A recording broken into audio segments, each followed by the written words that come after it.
ফুরফুরা শরীফের পীরজাদা তোহা সিদ্দিকী জঙ্গিপাড়া বিডিও অফিসে শুনানিতে হাজির হয়েছিলেন। পীরজাদা নির্বাচন কমিশনের প্রতি ক্ষোভ প্রকাশ করেছেন।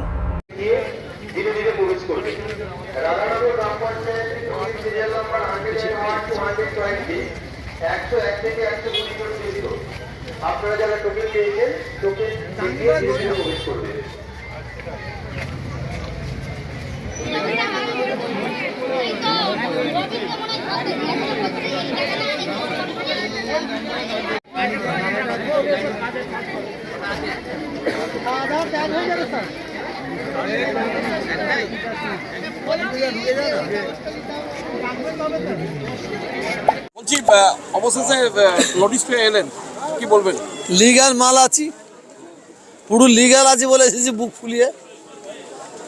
এ স্যারের নাম করে আমি মনে করি বাংলার মানুষকে হ্যারাস করা হচ্ছে এবং বাংলার বাঙালি হিন্দু বাঙালি মুসলমানদের এদের ভয় দেখানো হচ্ছে।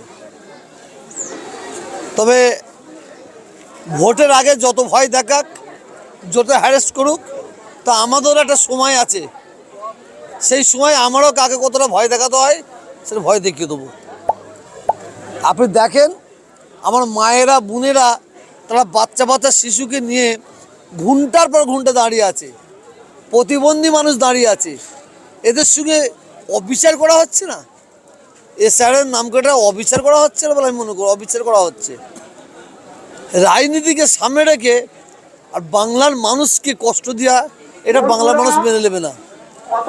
আর সাধারণ মানুষ বুঝতে পারছে এ চোরে চোরে মাসুতো ভাই সাপ হয়ে কামড়াচ্ছে আর উজা হয়ে ঝাড়ছে।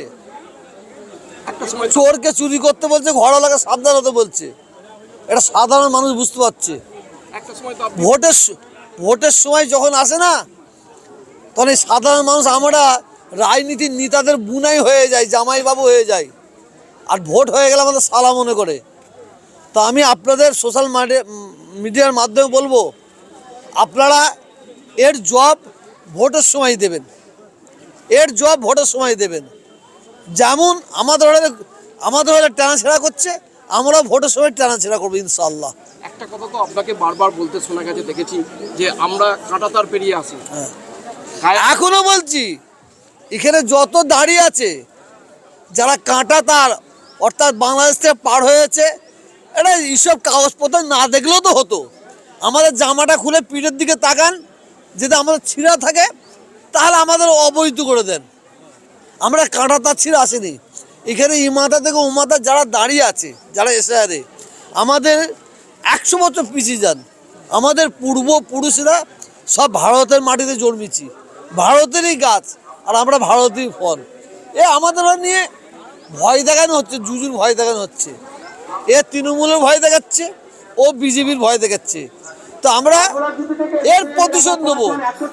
বাংলার মানুষকে বলছি, এর প্রতিশোধ আমাদের নিতে হবে। আমি এই এসআইআর আজকে এই অনুষ্ঠানে এসে আমি বলছি, বাংলার মানুষের কাছে আমার দাবি থাকবে, 2026-এ আমরা ওই ধরনের এমএলএকে ভোট দেবো না। যাদের মন মানসিকতা হিন্দু তাদের ভোট দেবো, মানুষ থাকবে তাদের আমরা ভোট দেবো। আমরা ওই চোরটাদের মতন এমএলএদের ভোট দেবো না। আমরা যারা মানুষের মতন কাজ করবে তাদের চাই। আর মমতা ব্যানার্জি উনি সংখ্যালঘু দরদি, তৃণমূল সিপিএম সংখ্যালঘু দরদি, কংগ্রেস সংখ্যালঘু দরদি। তো কীভাবে সংখ্যালঘু দরদি এবারে 190 থেকে 100টা সংখ্যালঘু প্রার্থী দিক, সংখ্যা অনুপাতে 125টা আমরা প্রার্থী হওয়া যোগ্যতা রাখি। অতএব প্রত্যেক দলের কাছে আমার দাবি 90 থেকে 100টা সংখ্যালঘু সিট দেওয়া হোক, দেখা যাবে কত সংখ্যালঘু দরদি। ওসব বাদ দেন, আজকে এই এসআইআর নাম করে মানুষকে হ্যারাস কেন, কিসের জন্য? এটা কি চোরে চোরে মাসুদ ভাই লুকোচুরি খেলা হচ্ছে? অবশ্যই পড়বে। সাধারণ মানুষের জবাব দেবে। এই যে ঘন্টা পর ঘুরে দাঁড়িয়ে আছে বাচ্চা শিশুগুলোকে নিয়ে, ছেলেরা প্রতিবন্ধী মাকে নিয়ে দাঁড়িয়ে আছে, অসুস্থ বাবাকে নিয়ে দাঁড়িয়ে আছে, এরা জবাব দেবে না? কাজ কাম ছেড়ে দে। আজকে একটা গরিব মানুষ সে যদি মাঠে খাটতো, সে 500 টাকা ইনকাম করতো। এ তো রুজি তো পেটে লাথি মারা হচ্ছে বলে মনে করি। শুধু ভয় দেখানো হচ্ছে, অন্য কিছু নাই।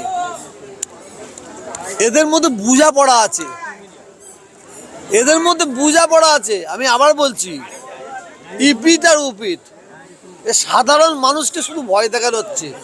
কাকে বিজেপির ভয় দেখানো হচ্ছে, কাকে তৃণমূলের ভয় দেখানো হচ্ছে।